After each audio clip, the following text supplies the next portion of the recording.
Good evening, everyone, and welcome to this evening's broadcast on Maconi Entertainment. My name is Joey Atterbury, and I'm thrilled to be joined tonight in the booth by good friend Trevor McClure and always Ryan Bauer working the controls as our producer. The camera angles tonight are provided by the one and only Dougie Beard. Tonight's action comes to you from the USA International Speedway, and it is the return of Fast Fridays presented by Maconi Setup Shop. For those of you who have missed last week at Tsukuba, we saw a 40-minute race with only a caution thrown at halfway, but a race win for Daniel Demos Mosteller out there. This week, something completely different on the docket. The twists and turns of the virtual iRacing Tsukuba circuit are going to be gone, and we're here at the traditional oval at USA Speedway. This deceptively simple track really rewards skilled drivers who are able to defend the inside line and not burn their tires off. Trevor, why don't you tell us a little bit about this challenging USA International Speedway? This is unfamiliar territory with the next-gen car, but what might we expect to see tonight? Well, we got a 3/4 mile track located in Lakeland, Florida. It was built 1995, closed in '08. But looks like we've got it back open again here in iRacing. Has a capacity of 6,500 seats, which are virtually packed tonight for this Maconi Setup Shop feature. We have 14 degrees of banking in the corners, which is quite steep. Like you said, defending that low line is going to be important tonight. The surface is the most important because we have these very rigid and stiff next-gen cars. The surface is worn out and bumpy. It's going to be tough on these cars, tough on these drivers. They've got to get all of their controls and their approaches and everything just right so they don't get caught out by all these bumps. It's like it's very similar to the Sebring Raceway that we're used to in the sports car world, where it's just bump after bump after bump, and the ideal racing line might not be the one that you think that's obvious, the geometric pattern that is the fastest around. It's the one that manages or completely avoids the bumps altogether. So it's going to be a big challenge for these guys, especially, as I said, with the extra rigidity that these next-gen cars have over their predecessors. You are right. We are in the next-gen cars tonight, and yeah, down there in Lakeland, Florida, next door to Sebring, and we see lots of bumps down there, lots of bumps here at USA International, but yeah, we're racing next-gen cars tonight, and tonight it's going to be a 40-minute race, or 60 laps, whichever happens first. All of these guys will have one fast repair, and there will be 3 green-white checkered attempts, if possible. Going to have 100% fuel load, and there's no tire limit, and we are running a fixed setup provided by Maconi Setup Shop here tonight, so these cars are going to be hooked up and on rails. Looks like 62 max entrants, but we're going to be looking at I think about 20 cars out there that are on track right now, and I think they're out in qualifying, and I'm pretty excited to kind of see what tonight is going to be bringing. I know that we have more in store for us in the future, especially next week. No longer going to be doing the Fast Friday next week. A big announcement on 10/21. We're going to be racing the All-American Esports 400 presented by Maconi Entertainment. So if you guys are interested in that at all, make sure to head on over, go check it out with Maconi Entertainment. Get signed up, MaconiSetupShop.com/event-signups, and it'll have so much more info for you. I know we're going to be talking more about this stuff later tonight, but to get back on track, looks like qualifying is going to be wrapping up here, Trevor. Yeah, if it's anything like practice was, we had the top 20 cars within about 6.5 tenths of each other. That's going to set up a really exciting race here. It could be anybody's game. You said it. I know that the lap times are very tight right now. Looks like I'm looking at live timing scoring just as really qualifying is ending, but I think our top 2 are less than 100th of a second apart. Am I reading this? 21:38, 21:39, only 3 thousandths. Am I seeing that? You're seeing that correct, man. Like I said, it's gonna be tight. This is gonna be for a good show. And like I said, anybody's game really in the top 20, because with a field this tight, any small mistake, any miscue, anything going over the wrong bump the wrong way is going to throw you right to the back of that top 20. So these guys are going to have to be not just fast, but they're going to have to be perfect. Yes, perfect is a great word to put it. I know that we're working through a couple little heats right now on screen, and I want to take this time to talk a little bit more about that All-American Esports 500 or Esports 400. Like I said, go on over to MaconiSetupShop.com/event-signups. You can go ahead and check out everything over there. There's a $1,200+ cash prize pool, 2 custom wrapped guitars as trophies. I mean, this is not just a normal event, guys. We are giving away the house over here, and any driver who qualifies into the feature will make their entry fee back for the day, guaranteed in terms of their entry fee. This is 2 nights of racing, 10/21 and 10/22. That's next Friday, next Saturday, I believe. And make sure to go sign up on MaconiSetupShop.com. And our new title sponsor for that event, for the All-American Esports 400 admin box. You can check out the admin box right here on display. It is basically a live race control at your fingertips. It features pre-programmed iRacing admin commands, no key binding, and it will be used in the AAE 400 race control next week. Looks like we got a little bit more waiting time on track right now as we just get our field sorted out and ready for tonight's racing here at USA International Speedway.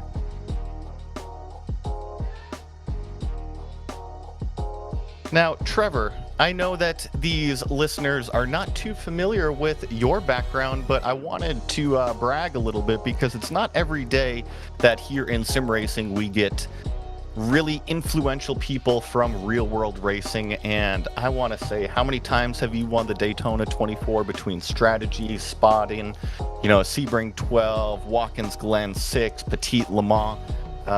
Your record just keeps going on and on and on, and I am thrilled to have your perspective as an eye in the sky tonight here in the booth. I really appreciate that. I mean, I don't know about influential. Nobody listens to me at the racetrack anyway, which is precarious being a spotter or a race strategist. But no. So I've got at least 2 wins in all of the major North American endurance races: 24th Daytona, 12-hour Sebring, Petite Le Mans, as well as 4 wins, I believe, in overall and prototype in the 6 hours to Glen. I've been part of over 40 professional recognized championships worldwide, not just in the United States. Everything from TCR to DPI, which IMSA was their premier class until just this last event, and we've got the new coming GTP category coming to replace it. But I've helped get cars in Victory Circle, as we've got a great shot here all over the planet in all sorts of capacities and speeds. Yeah, I know that you were just down there in the Atlanta area at Road Atlanta just a couple weeks ago, calling strategy for an LMP3 car during the Petite Le Mans race, as well as an Audi TCR car at that Road Atlanta Michelin Pilot Challenge race. So that was pretty cool to always see on all those IMSA race weekends. And yeah, I'm really happy to, like I said, have you in the booth here tonight, bringing you to the oval world. And excited to see what you think of the action tonight. Yeah, like I said, I this isn't my normal cup of tea, but I am a Southern boy, born and raised in Virginia, so definitely know about the circle track action, and it's usually a good show. And like I said, this combination of the very rigid brand new car, the very worn and bumpy surface, and having the top 20 so close together, it's not going to be anything less than exciting. Yeah, well, Trevor, I've known you for, 15 years now. We're the best buddies, and let's talk a little technical about that, because we nerd out on this stuff all of the time. So, pole right now, 21,389. Second place, 21,392. Fourth place, 2148. Fifth, 2150. So that's 4 cars, and I mean, really, it continues on all the way down to, let's see here, 9th place down there, 2157. That's nearly 10 cars, all within 0.2 of a second. Yeah, that's incredibly tight. Like that's getting a piece of paper in between the bumpers tight. Like I said, this is just it's going to be a really, really, really good show. Just with precarious position we've put these guys in. We've put them in, effectively too new of a car for this old surface. It'll be really interesting to see how these guys handle it. Really, that's what it's going to boil down to. The key to success here is going to be not who's the fastest over a single lap, but who manages their entire race, their tires, who takes the risks when they need to and not when they don't, and who just finds that groove, stays in it, and keeps their nose clean. It's funny you talk about that because really that's what the last race came down to. And I know that it was at a road course being Tsukuba Circuit, but it was all about staying clean, keeping your car on track. And that's what the race winner did, coupled with extreme consistency and speed. He took away the race win last week. But tonight being an oval, I think we're going to have a different crop of drivers really populate the front of the field. But you nailed it. This short track really being only 3/4 of a mile, the surface that it's got, the cars that we are racing, it's going to be hugging that bottom line. Don't let the bumps fool you. Don't let them phase you, and just don't let that mirror, probably just not even put the mirror in the car at all. Yeah, that's one of my lines as a spotter. When you got a good lead over the car behind, I tell them the mirror is just ballast weight. I think you're right. Just organically for this one, you're not going to be wanting to look in the mirrors. Not on a short track like this. This would be a perfect opportunity to have a good spotter in your ear. But I think these guys are flying solo tonight. Yeah, talking about good spotters, why don't you give us a plug for Straight Chicane? Oh, well, that guy's a really good spotter. If you guys aren't aware and you guys want to go follow Trevor McClure, he has a professional business called Straight Chicane. Why don't you give everybody a chance to see where to follow you? Yeah, so I'm on Instagram, Facebook, the usual, at STR Chicane, CHICANE, on Instagram. It's sort of the onomatopoeia, the out of place thing, because chicanes aren't meant to be straight, but actually derived my name from an old driving instructor at VIR who's no longer with us, but one of his mottos and one of the things he really had people think about was, when you want a straight, you make a straight. And that was really a focus on approaching the corners to straighten them out as much as possible.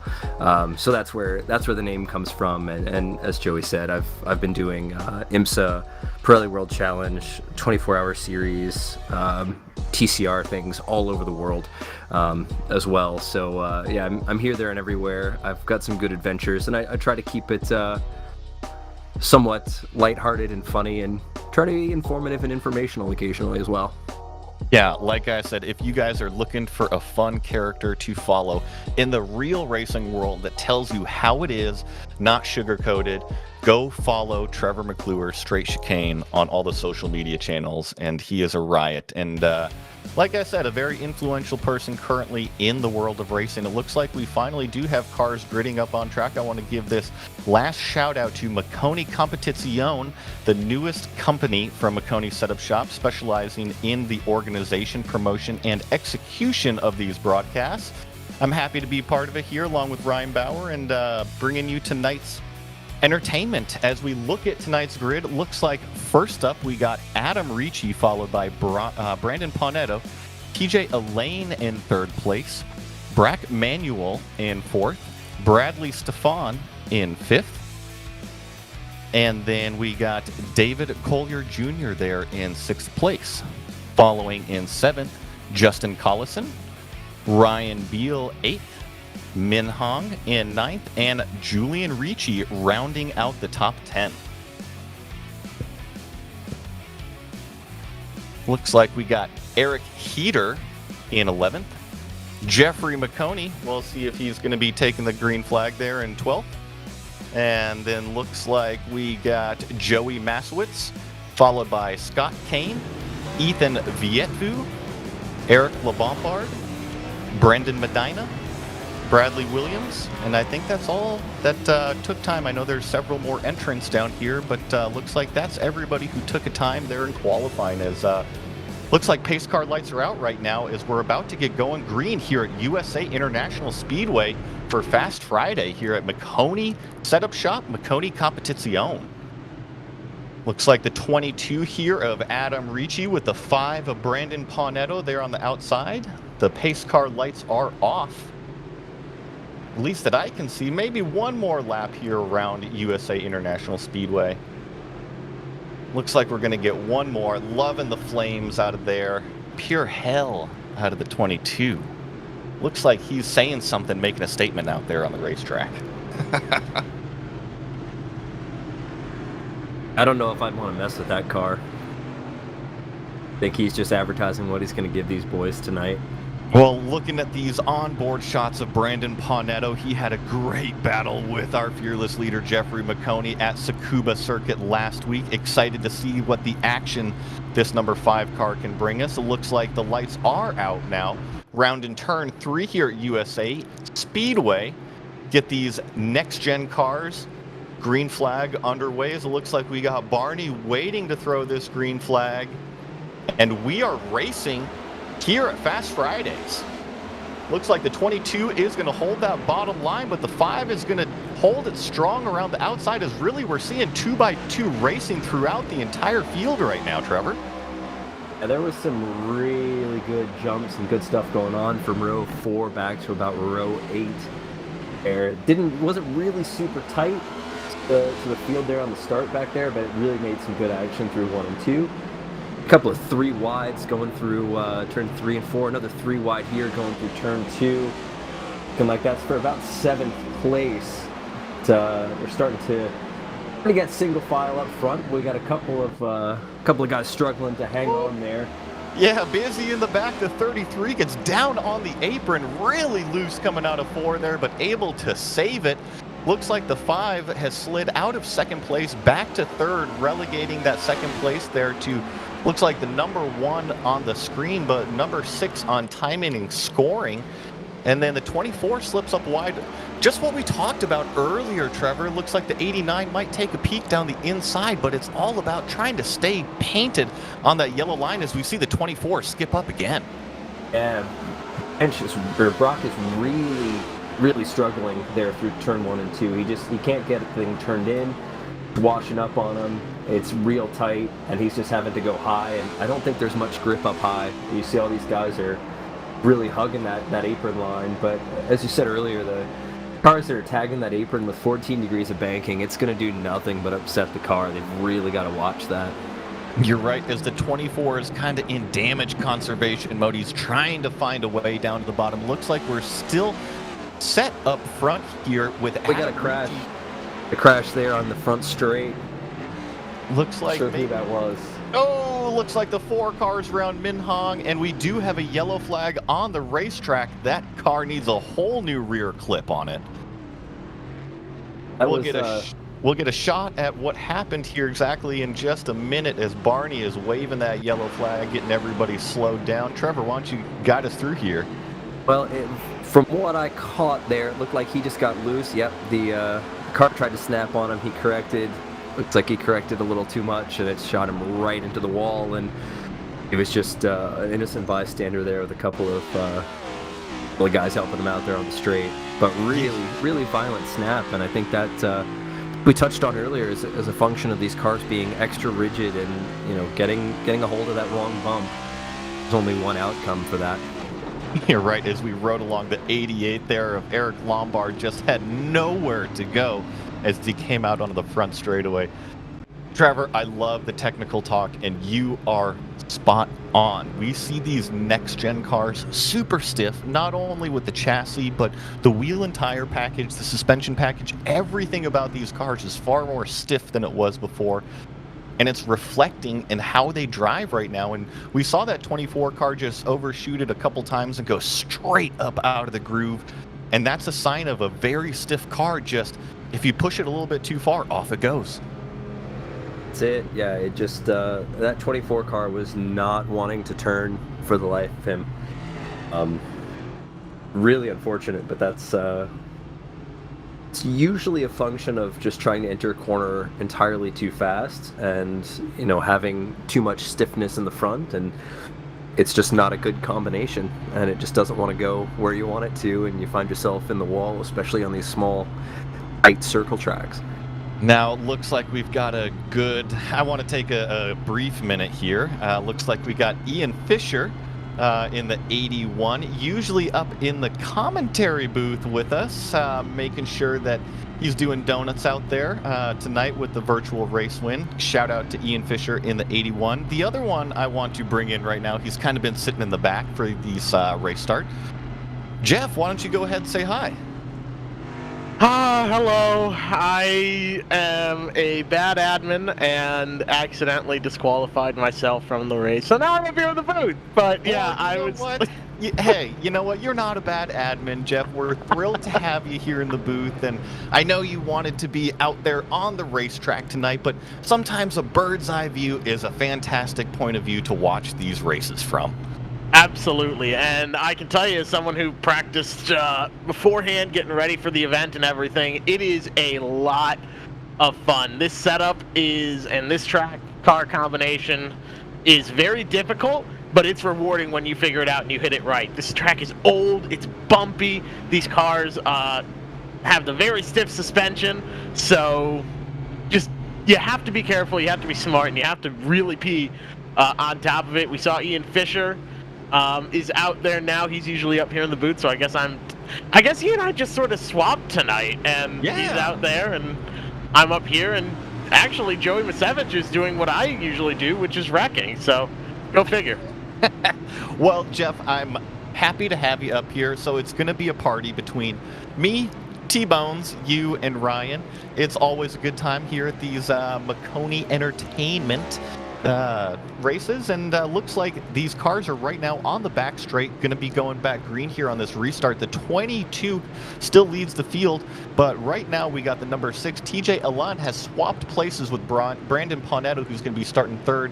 We'll see if that high line can do anything here, or if Brandon can take that second place back, as it looks like we're going to have a green flag here on this restart. And everyone is off on lap 11. The 22 leads them into turn 1, followed by the 6. The 5 dips down into third place, and pretty calm, except it's about to go 3 wide. Looks like the 4 is going to take an inside look down the inside of Brandon, and hope to gosh this thing sticks. Yeah, like I said, that 4 car's got a nose ahead at the stripe there. That inside line's the one that's working.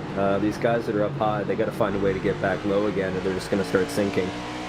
The 24th car there struggling again. He got back on the low line, but he's dropped the 5 car length gap, and at the 5 of Brandon Paunetto, he's sinking. Oh, we got a crash again. Yeah, looks like the exact same thing that happened to Min Hong there happened to the number 4 car, where these cars are just so hooked up in the groove that he had a little step out and just pancaked the wall. And that really separated these top 2 from the rest of the field, as it looks like we got a car around here in turn 3. The 23 car collected by the 4 had nowhere to go. Oh! And someone comes pile driving in at the end, bringing the haymaker.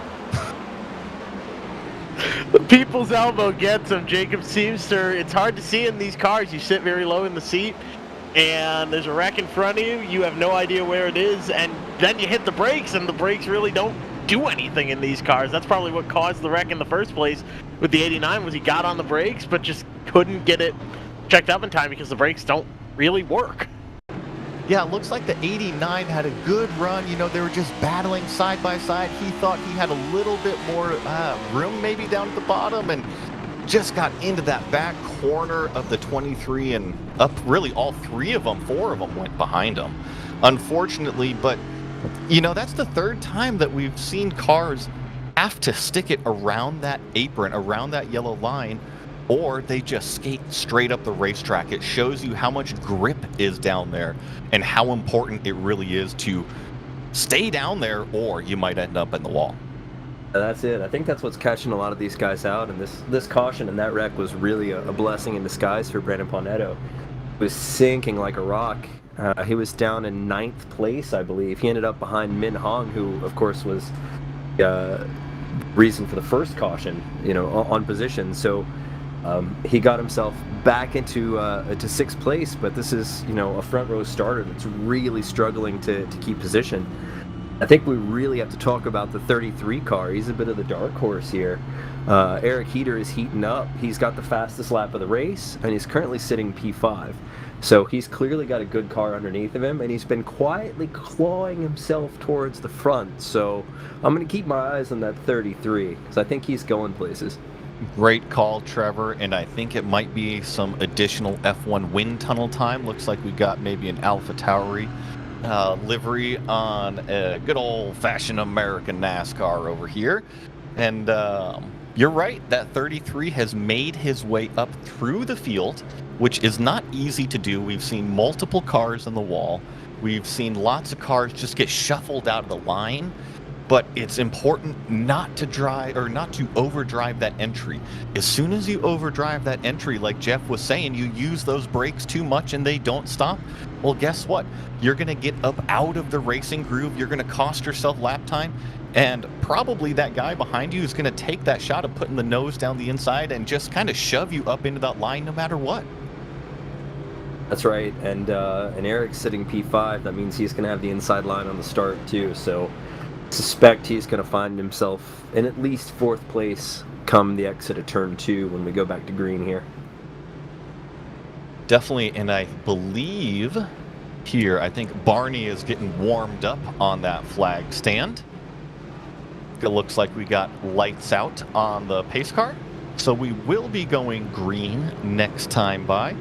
And just as a quick reminder, want to remind everybody that we won't be doing Fast Friday next week because that All-American Esports 400, and then we will return to Fast Fridays the following 10/28 at Lime Rock Park. But we do have that All-American Esports 400 broadcasted by Maconi Entertainment next weekend, so make sure to get on over and see about that info at MaconiSetupShop.com/event-signups, as it looks like the pace car is peeling off. Barney's got that green flag in his hand, patiently waiting. Looks like it is dropped, and we are off and green flag racing here on this restart at lap 20. Adam Ricci is really good at getting these starts nailed down, and like I said, Eric Heater right on the money too. He's looking down the inside of Bradley Stefan, looking like he might make it stick. Good exit here. They're side by side. You're right. But of course, Heater's got that inside line, which is so critical here. But he washes up. He washes up. Oh no! The 30. Too much heat. The 33 just got 2 on fire there. Overdrove turn 1 and up the racetrack it went. And really, right now, the 89 is hanging him out to dry. The 33 needs to capitalize on this run coming out of 4 and close off that inside line. But the 24 still sticks his nose down in there. This is a battle for 4th place on the racetrack between the 33 and 24. I know that 24 was up earlier towards the front in the race, and I think he doesn't want to give up the position in a big slide by the 33 there. That's side-by-side contact with the 24. That's a really tough save to make by that 33. He's getting battered around. He's on that outside line. He's carrying a lot of speed, and when you get sideways in these cars, your gut instinct is to pull it to the right, but it is very hard to save a sideways next gen as he gets onto the apron. And look back here, just sort of sitting back and watching the battle behind Joey Masevich. Losing it. Justin Collison is sitting back and waiting. You're right, and one thing that's impressed me about Heater right now is that I know he is falling back, but he is the only one who has managed to even somewhat hold position on that outside line, as he really needs to get down tucked behind that 5, but the 4 won't let it happen. 33 is getting hung out to dry, and just like that, how quickly your race can change here at a short track like USA Speedway. Up front, though, still looks like we got Adam Ricci, followed by the 6 of TJ Elaine, followed by the 89 of Bradley Stefan. This race that we're following right now between the 4 and the 33 is still the best battles on the racetrack, as we got some 2 wide and cars getting pretty wiggly coming out of 4. I think it's worth noting that 25 of Min Hong is up there, and he was in the wall much earlier in the race. That's pretty remarkable, but the other thing we need to keep an eye on is in Panetto, Eric Heater, and this little group back here are catching our top 4. Our top 4, soon to become the top 9, nose to tail. Great call on that. I love having a real spotter in here because he's got eyes on the whole racetrack at once. And you're right. Look at this. All of a sudden, the 5 has joined this lead group. He overdrove turn 3 and 4 a little bit here, but the battle between these top 4 have really brought Brandon Paunetto and Eric Heater right into the thick of things again. Yeah, and you got Justin Collison, Joey Mashewitz, and David Collier Jr. right there. And as these leaders hold each other up, it's going to open the door for these 7th, 8th, 9th, 10th place cars to catch up and make a really big train. And then, as we've seen, anybody that gets hung out on that outside line just sinks like a rock. And if there's nowhere to get back on that inside lane, you're just going to go to the back of the line. As long as that line is 10 cars long, you're going to find yourself in 10th place, overdriving a single corner here. Not to mention losing 10 places, but the frustration of not being able to get down as it looks like the 6 is trying to take a shot at the lead here. We do have a battle. This is the first attempted pass for the lead. The 22 is up on the high line, which we have seen not the preferred place to be. Looks like the 6 is going to get underneath around turn 3, but got a great battle for the lead off of 4. Yeah, still side by side. That's the longest we've had 2 cars side by side without a clear winner so far this race. But looks like that 6 is going to make it work. And the 22 now again under threat from the 4. You're right. The 22 not in a good position. He's led the whole race so far. He needs to find his way back down into that bottom groove. It looks like he does. Found his way back into the 3rd place currently, as it looks like we've got the number 6 car in the lead, followed by, am I seeing this right on timing and scoring, the 25 of Min Hong in 2nd place? Yes, Correct. you are. And also, notice that he's shifting. If you listen closely, he's shifting down to 3rd on entry, then pulling it back up to 4th. Long run, that's getting the car real loose on entry, but if he can get that under control, it'll give him some really good runs on exit. I played with this in practice, and I couldn't find much speed short run, but maybe long run, Min Hong knows something I don't, like how to get around the 6 who overdrives entry, Min Hong to the lead. Yeah, not quite. You spoke too soon. That 25 didn't quite have the momentum, but the 6 slides up again. I think the 6 might have lost his groove right now, and Min Hong is right there on the inside line, threatening for the lead. He says, hey, I want it maybe a little bit of a bump here in turn 3, turn 4. Say, hey, bud, what you got for lunch up there? I want some of that. And I think the more that these guys battle, the more they're going to slow each other down. And that's going to leave that door open for Peters, your Bradley Stephans, and your Adam Ricci, who's got a front row seat to this battle. Yeah, It takes one little nose, one little bumper, and the top 2 are all of a sudden top 3 and top 4. I think this is the most pressure the leader has been under all race. You know, Adam Ricci was really kind of cruising out front there as we see the number 6 skate up again. You know, this has been a We pretty got a common... big wreck. Looks like, yeah, yellow, we do have a number 4. yellow on the racetrack, Trevor. Looks like 3, 4 cars involved there on the front straightaway, back straightaway, it looks like.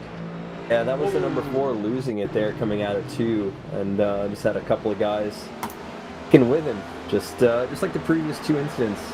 You know, you're gonna wash up, you're gonna get into the wall, and then you're just a spinning top, and it's anybody's guess where you're gonna land. So these guys out back are just having to make a decision left or right, and you know it's about as certain as flipping a coin.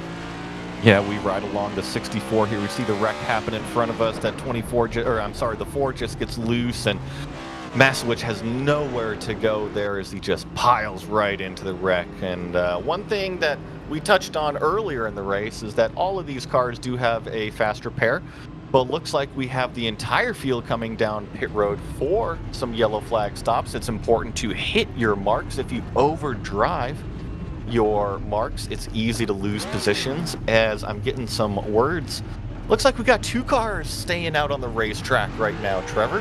Let's talk a little bit of strategy and race control. What do you think about this? 23 laps to go. Do you stay out on the racetrack, or do you want fresh rubber? Well, I mean, the answer that every driver is going to want is new shoes. And it looks like these guys, except for, oh, no, wow, Eric Heater pulled a little little fast one there. Looked like he was going to join the rest of the cars on pit lane and backed out at the last minute. So now him and Ricci are the only two cars that haven't stopped. It's an interesting call. I mean, track position is a big challenge here, especially for these short course circle track races.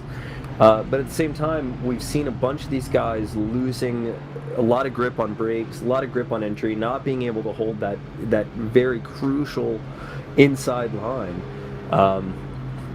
So I don't know. I think it really comes down to understanding where your tire life is and how confident your driver is to being able to hold on to the car with the worn rubber versus these guys on faster tires. The tell is going to be A, lap time from the faster guys with the new rubber, and B, how fast they drop down the order, or if they don't drop at all, then we'll know that was the right call. But it's a bold strategy, and I think, if I were a back marker car, if I were toward the rear, and just had a tough time making passes, I would make a call like this. When you're in the front group and everybody else is coming, it's a questionable call, because now you put yourself on the back foot, and everyone that you were running with, similar pace, similar track position, now has a marketed performance advantage over you with the new rubber. How long that advantage lasts, we don't know. But we'll see here shortly with 20 laps to go. Yeah, and I do, once again, I know we're going to talk about it a little bit more, especially after the race. We do have an announcement of a new title sponsor for the All-American Esports 400 with Admin Box. And make sure, if you guys are interested in Admin Box at all, it is race control at your fingertips. Features pre-programmed iRacing admin commands, no key binding. It will be used next weekend in our AAE 400 race control. And if you're interested, there is this coupon here at 25% off at checkout if you're interested in the admin box. Make sure to go check out everything here at MaconiSetupShop.com/event-signups for all your Maconi Setup Shop needs, as it looks like lights are out on the pace car, and we will be getting a restart here with 20 laps to go, and looks like the leader is already on the gas. Great restart, great jump. He really took advantage of that and got out front to the lead. Looks like the 22 got a great jump. Heater is going to slip up a little bit into that high groove, and with those old tires, that might spell trouble. Yeah, he had a little help from TJ there. A little love tap on the back quarter, got him loose coming out of 2. So we'll see here. I don't know that position loss is chalked up to the old rubber just yet, but we got a lot of beating and banging around that 33, and as we have another yellow on the racetrack. Sorry to interrupt you, Trevor, but yeah, it looked like an accordion deal as Joey Masowich goes around in the 64 a little bit further back. But man, things were getting heated up front. Let's check out the 64. Ooh, just looks like maybe a little bit of a loose off of turn 2 here that we've seen just consistently all night. He might have gotten maybe a little bit low and unfortunately collected as the car just kind of tank slapped down the straightaway. I think what happened there is David Collier Jr. in front got loose on corner exit off of 4, and that caused Joey to correct a bit, and then when he tried to pull it back up towards the wall, it just overcorrected right there, and as soon as these cars go a little bit sideways, it is too late. Now, Jeff, I don't want to correct you, but I think I found the reason, and it was that 81 car of Ian Fisher. He was just in the bubble around, and I think that's what caused it. That could be it as well. You never really know. We could pull Joey in and ask him ourselves. Ian? Joey Masevich. Oh, 64. yeah, I'm sorry. You know what? Yeah, we could. You know what? Let's go ahead and see if we can grab Joey over there. I know you're over there. And Joey, you're here in the commentary booth. Did it just get a little bit loose on exit, or was it a chain reaction from something going on in front of you? Yeah, just kind of got a little bit of wheel hop coming off the corner. Made a change to the brake bias, pulled it back a little bit, and I don't know if that had anything to do with it, but just trying to get a little too much. Yeah, well, I know that the action has been super intense out there. We still have the lights on the pace car, so we'll take a minute to chat with you. How important is that bottom groove out there on the racetrack? It seems like when you get out of it, it is trouble. The bottom groove seems huge.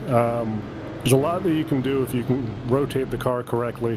If you've got the room to maybe arc it a little bit, there's a lot of moves you can make. I've seen them bumping a bunch up front, so it looks like some good short track racing.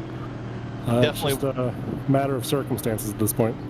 Yeah, I know that laps are winding down. We'll let you get back focused in there. I know you're putting on a great show, and good luck for the final 15 laps. Thank you. Yeah, and I know that as things are starting to wind down, the tensions heat up, the bumpers come out a little bit more, the frustration levels always rise, and this is when the action happens, but for the most part, it's stayed pretty clean, at least up here at the front. Yeah, but I think our attention should go towards the back here on this restart, because our two cars that didn't take the pit stop last caution took the pit stop this caution, and they find themselves 10th and 11th now with only 12 cars remaining on the lead lap. So they will have the freshest rubber, albeit only 1 or 2 green laps newer. But we'll see if this decision was a mistake or if it pays dividends here in the final laps of the race. Definitely, and give another shout out to Maconi Setup Shop and Maconi Entertainment tonight. You can always go to www.maconisetupshop.com and have subscriptions for various setups available. And let me tell you guys, if you are on the iRacing service and you're out there doing these races and these guys are just flying by you, let me tell you, it's not always you, it's the equipment that you got underneath you, and a proper setup is the key to race victories. So if you are interested in upping your game, make sure to go check out MaconiSetupShop.com, find the cars that you race, and go get faster, as it looks like the pace car lights are out here. We're going to be coming up to 12 laps to go. It is crunch time here at Fast Fridays, and it looks like the 6 got a great jump as we're back under green flag racing here. Brandon Paunetto is the first car too wide back there for third place on the bottom line. He's got himself in the right place, and that's the bottom line. Yeah, back to single file here. I think it's going to be real interesting, as we've got, again, a train. There's 9 cars fighting for the lead nose to tail here. And with just 10 laps to go, I think the gloves are going to start coming off. Takes are going to start being more frequent, and like I said at the beginning, it's anybody's game still. Yeah, well, it's only 11 laps to go, coming to 10 laps to go now. Looks like that downshift that Jeff Maconi was talking about really gives that huge run to Min Hong there in second place. But guys, 11 laps. Oh, looks like second place has lost it, and into the wall he goes. We got another yellow on the racetrack. Overdriving and downshifting. So in these cars, they're 5 speeds, and this setup is actually really designed for 4 gears. So when you get on the brakes, couple that with a very bumpy track, and you downshift and it's very high revs, it will throw the car around. It's very difficult to do. If you hit the corner entry and downshift correctly, you can gain about a tenth, but you see it right there. He just overdrives it and gets it up into the wall, spins it around. You're playing with fire, and sometimes you win, sometimes you lose. We deal with downshifting a lot in road racing, and we've gone from 3 pedals to 2 pedals and all sorts of pedals. And let me tell you, it can be tricky to rev match big, heavy, giant engine cars, and then you put them on a tiny little itty-bitty racetrack that has tons of bumps on it, and man, it is a mess inside there. And you are right, just a little bit of mistiming can lock up those rear wheels, and off you go off of the line. Thing also to point out is these guys took new tires, and they put 1 lap on them in anger, and then we had another lengthy caution, so certainly lost temperature out of the rubber, which really affects the grip. And if you're not mindful of that, it's very easy to overdrive the car by doing exactly what you were doing before on hotter tires. That's something that could have caught him out there too. You're right, and one thing, we're winding down these laps. Now, we will not end under yellow flag here at Fast Fridays. We do have 3 green, white checkered flag attempts, just in case things get a little bit messy at the end. And here in short track racing, rubbing is racing, so I wouldn't doubt if we do see another yellow flag before tonight's end. You know, it's just the nature of circle track racing, and it's what happens out there. Now, I do want to give one more shout out to the All-American Esports 400. It is next week, next Friday, next Saturday, 10/21, 10/22. We're going to have 2 nights of racing action here at Maconi Competizione. We've got a $1,200+ cash prize pool. Not only that, but there's 2 custom wrapped guitars that are going to be given away as trophies. If you guys are interested in this event, go check out MaconiSetupShop.com/event-signups. And any driver who qualifies into the feature will make their entry fee back for the day, guaranteed. So I know that there is an entry fee here, but you guys, there's tons of racing going on. There's legends, street stocks, limited late models, pro trucks, pro late models, super late models. So no matter what you are interested in racing, they got a little bit of something going on next weekend. And of course, we've got that new sponsor admin box for the All-American Esports 400. Really excited to be bringing you guys that event next week. Yeah, it's going to be a very fun event. The Maconi Competizione team has been working really hard to get that organized and put on. Admin Box jumping on board is a huge help, because not only will are they helping us with the naming rights of the event and everything, but also providing race control with our 2 boxes, both myself and William Hale. Having those boxes in front of us will prevent us from doing dumb things like disqualifying ourselves. Not like that would ever happen. But we'll have those in front of us, so we can, with those boxes, do the cautions. We can go -1 lap, +1 lap. All of these different features that you need when you're adminning a race are available to you, and all you have to do is plug it in, and it's already pre-mapped. So I'm very excited for it. If you make the super late model feature, you will make your money back for the day. We are paying out every single position starting at the entry fee. So it's a great deal, and we have some great racing coming right up right here. Green flag is in the air. Yeah, we got 5 laps to go. Great jump by our leader. Looks like the 89 is going to be the first car Already on the car outside. on the wall. Already yellow flag. Looks like, what was it, the 81 back there, Trevor? I believe so. Yep, Ian Fisher and Joey Mastrowitz might have been in there as a bystander, but I think Ian Fisher got a little bit of help into the wall there in turn 1. Yeah, as it looks like we take a little bit of a replay. Everybody's in full go, go, go mode. Looks like 3 wide. Yeah, the white car, looks like, what was that, the number 4 just got up into, I believe, the 81 of Ian Fisher. And up into the wall he went, unfortunately. Looks like the number 10 of David Collier Jr. just got into the left rear of the 81, and up he went.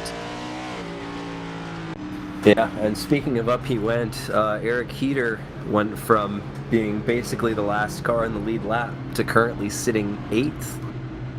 He's clawing himself back here every lap, so I'm still got my eye on him because he's got the newest rubber of the field. He seems to be making the most of it. You're right. It looks like we do have lights out this time by. Oh, I'm sorry. No, it looks like just No, the you're right. cars. Do we have lights out? Single file restart here? Am I reading that right? Looks like Yes. he's diving down onto pit road. Going to lead the field around here. Looks like the leader gets a great jump. Little bit of an accordion stack up there in the back of the field, but we're looking like 3 to go this time by. These guys have got to get up on the wick, especially Brandon Ponetto if he wants to go fight for this win. We got him 3 wide coming out on the bottom line. Eric Heater just got 2 positions there in turn 2. Looks like he's driving away from the pack. 3 wide, got a spinner coming out of 4, and yellow. Yes, yellow on the racetrack. You're right. Eric Heater was on a move, and it looks like Adam Ricci, really the guy who led the majority of the first part of the race, just kind of got put in a bad position. 3 wide coming through turns 3 and 4, and around he went. He's just on the outside there, as you see, coming down the back straightaway. Eric Heater making up those positions as we saw. Yeah, unfortunately, just 3 wide. There's no room out there. Gets a little bit of touch, and you're already up in the high groove. Now you're up in the 3rd groove. There's no grip up there if something happens. No, I mean, you have to think as much marbling and as much material as we take off these tires going lap after lap after lap. All that rubber's got to go somewhere. It tends to find its way all the way up to the wall. So once you get in that upper lane, there's nothing but pickup and dirt, dust, and like you said, that comes no grip whatsoever. So it's very easy to lose the car. And like Jeffrey said earlier, once you start going around in these things, they're so rigid, banking so high, there's no coming back from it. You're right, as it looks like we're going to be getting another green-white checker attempt as the pace car dives down pit road. The leader with another fantastic jump over the 5 really stretches it out, but the battle's going to be for 3rd, 4th, 5th places. It seems like the 33 Eric Heater is on that mission right now. He's going to pick up 2 spots in turns 1 and 2, try to get a door slam off of the 89, and I think he's the fastest car on the racetrack right now. I think so too, and he was in prime position to not be susceptible to that accordion effect by the leader playing his games there on the restart. So that just really helped him because he was able to go, and the leader went, and all the cars in between him and the leader still trying to not pass each other. So it looks like we got the 6 rounding turn 4. He is going to be the winner tonight at USA Speedway. Oh, Heater! Oh, at the line! What a fantastic finish back there for 3rd, 4th, 5th places. We got cars all over the place, but tonight's race winner, the number 6, TJ Elaine out there. Congratulations, taking home 60-plus laps here at Fast Friday at USA Speedway in these next-gen cars. He earned that one tonight, and as we see, the number 5 battled him all night, and congrats on that win to the number 6. I'm sure we'll get a replay here as what happened at the finish line, but TJ is going to burn this thing down here at start-finish as he deservedly should. It was just Justin Collison. He got loose coming out of 4, as so many have already, and it was sideways, and Heater had the run, but like so many tonight, Heater had nowhere to go and just plowed into Collison and pushed him across the line. Second for 3rd place here as we see the replay. Yeah, we are watching that 4 car. Really, he's by himself right here. All he has to do is drive 3 and 4 okay. It looks like he slips up a little bit. God, it's loose. You're right, Trevor. Out of 4. Oh, man. Talk about a body slam over the line. Joey Masowich into the inside wall along with the 97, the 4. Oh, man, I didn't know you could have such a big wreck on such a little track. Yeah, I think all but the top 2 were wrecking there at the finish line, so that's about as dramatic as you can possibly get. Well, I love seeing the fireworks go off here on this Fast Friday event. I know we're going to be talking to the winners, so let's go ahead, take a little bit of a break, and we'll be back with some interviews. When you want to be the best, you can't settle for the rest. There's a reason that Maconi Setup Shop is trusted by more virtual and real-world tracks and companies than any other setup shop in iRacing. With partners such as Stafford Motor Speedway, the Nashville Fairground Speedway, Five Flag Speedway, Speed 51, and more. When you want something done right, you go to the experts at Maconi Setup Shop. With setups available for most series on both asphalt and dirt, built by a team of professional builders consisting of some of the top talents on the service, Maconi Setup Shop LLC has what you need to hit the track with confidence. Head over to MaconiSetupShop.com and learn why Maconi Setup Shop is the official setup shop of Richmond Raceway Esports and is partnered with some of the largest names in virtual and real racing. And remember, at Maconi Setup Shop, there are setups, but your victories.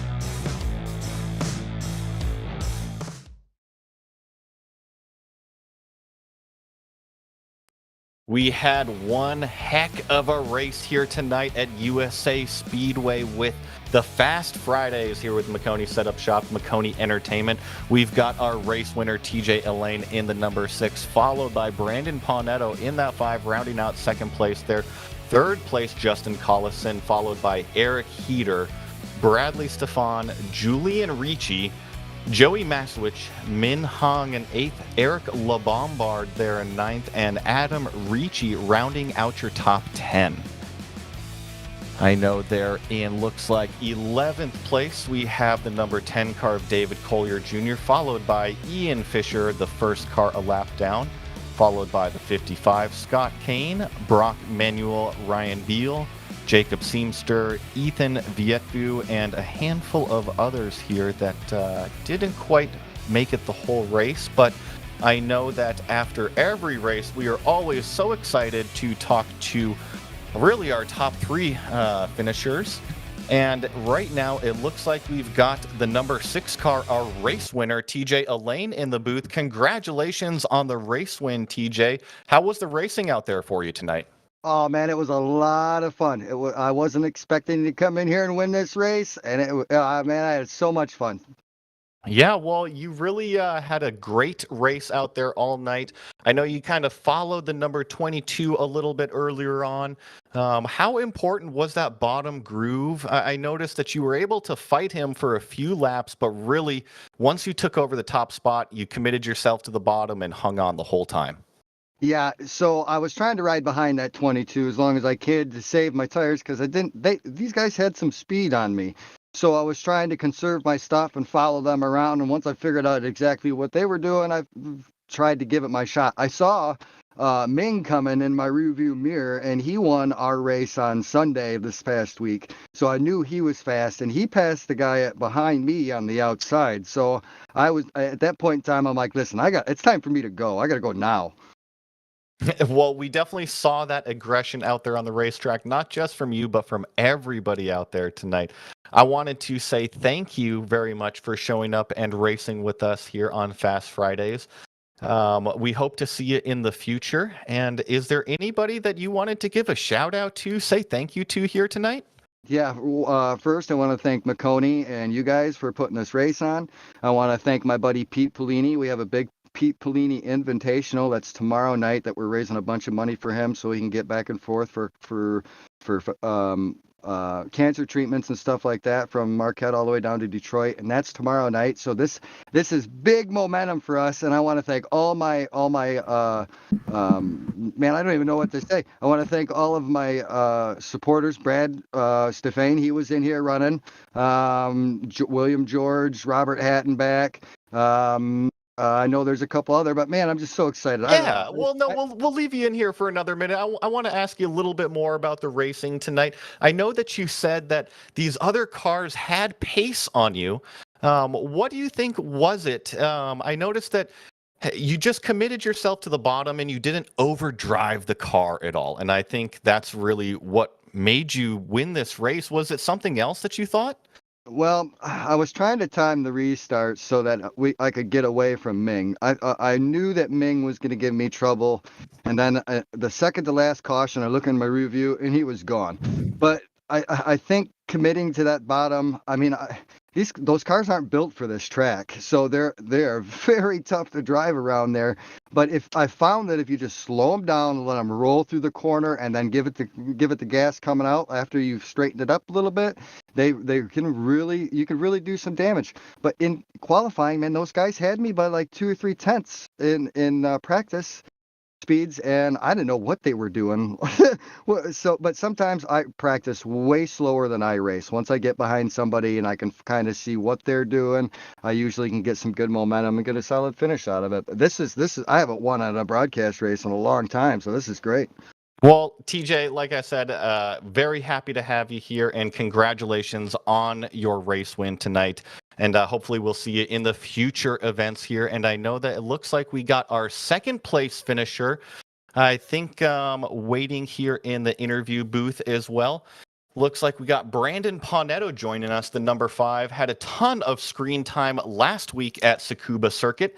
Has a ton of screen time here running up front at USA Speedway. Brandon, one heck of a race out there. What was it going to take to get you that race win? Looks like you might be on mute there. Apologies about that. All right. There we go. Yeah.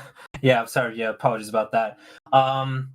Yeah. I just made way too many mistakes tonight. I just didn't time out the restarts the way I wanted to. TJ just kept beating me to the punch, and that's what I was able to get him the clean air. I knew I had the long run pace to stay with him. But some quarters, you got to literally hit the braking zones literally just right. Otherwise, you're going to walk up too much, and then car's going to push up the track, and you're going to lose all the momentum. And that was mostly what I was fighting about the first 3 quarters of the race. Just trying to find that perfect amount of comfort level inside the car. Just try to make sure I was cool, calm, collected. I was a little bit tensed up actually about that first half, but once I was able to get some laps under my belt, once we were able to actually get some green flag laps in, then I was starting to feel a little more relaxed, and that's what allowed me to to not only try and also run down TJ, but also catch up once again to the main front pack. So yeah, I mean, I could have, like I said, I really should have timed those restarts just a little bit better. But like I said, I wish I could have timed it out just a little bit better. But yeah, like I said, appreciate you all you guys doing the broadcast. I'm glad I also got a lot of screen time as well.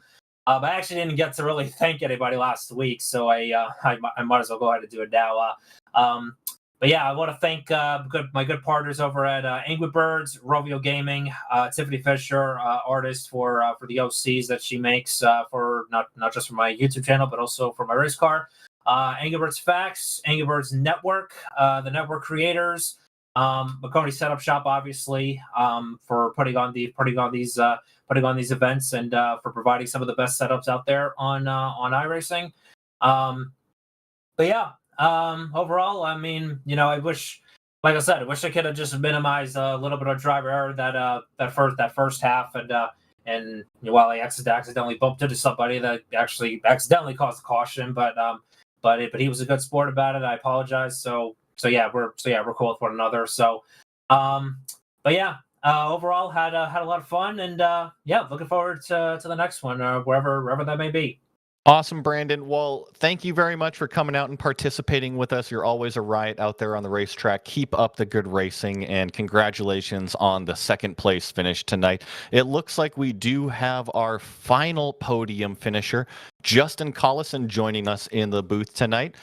Had one heck of a race out there in the number 4 black and blue car.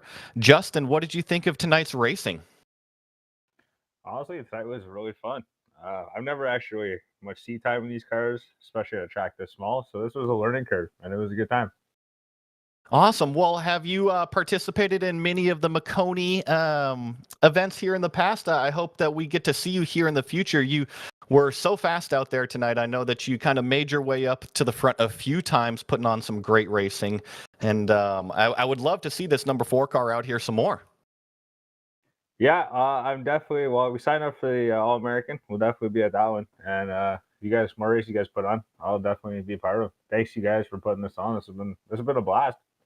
Awesome, Justin. Well, that leads me to my next point here. Do you have anybody that you wanted to say hey to, say thank you to while we've got you here in the booth? I just got to thank you guys for putting this race on. Obviously, iRacing for supplying us with a great service and stuff. But yeah, I just got to thank you guys for putting this on. Awesome. Well, thank you very much for coming out and racing with us, Justin, and we hope to see you in the future. That's going to do it for tonight's racing here. But before we exit, I do want to toss it over to our fearless leader, Jeff Maconi. I know that he's got quite a few things that he's got on his docket that he's really excited about. Absolutely. There is not been a dull moment in the past month that I've just been clicking away nonstop at things. So the next upcoming event we have is going to be the Admin Box All-American Esports 400. Now, thank you again to them for jumping on board. So it's the Admin Box All-American Esports 400, and that's 2 nights of racing. Starts on Friday the 21st at 7 p.m. and then continues Saturday night, the 22nd at 7 p.m., all Eastern Standard Time. Friday night is the Legends, Street Stocks, Limited Late Models, and Pro Trucks. Those will all take place on the front stretch mini oval at Nashville Fairgrounds Speedway, with the exception of the Pro Trucks, which are on the full track. And then Saturday night is going to be all on the full track with the Pro Late Models and Super Late Models, custom fixed setups. And if you make it, if you qualify in to the Super Late Model event, if you're one of the 35 drivers that qualifies in, then you are guaranteed to make your money back for the day. We are paying out to every single position, which I think is very cool. And again, huge thank you to Admin Box for jumping on board with that. We've got a lot of really cool projects in the works coming up. These Fast Friday events are always a ton of fun, so make sure that you are here, not next week because we're going to be in Nashville Fairgrounds Speedway doing the Admin Box All-American Esports 400, but the 28th, we're taking these cars to Lime Rock, which is going to be a very fun combination, so be sure to show up then. But guys, thank you for an amazing show tonight. I always appreciate you guys holding down the booth, and great job as always. Yeah, thank you, Jeff. And I just want to say tonight, thank you to Maconi Setup Shop, our primary race sponsor, as well as our broadcast partners, Maconi Competizione. Calling the tonight and the action was myself, Joey Atterbury, alongside one of my best friends, Trevor McClure, and always Ryan Bauer producing in the booth tonight for us. We thank the entire Maconi Entertainment staff tonight for their work in bringing you this racing action and hope to see you at our next event. We would also like to thank all of our viewers for tuning in to tonight's racing action. Until then, stay tuned to the Maconi Setup Shop and Maconi Entertainment social media pages for all the up-to-date iRacing information you need. This has been a product of Maconi Entertainment, and we wish you all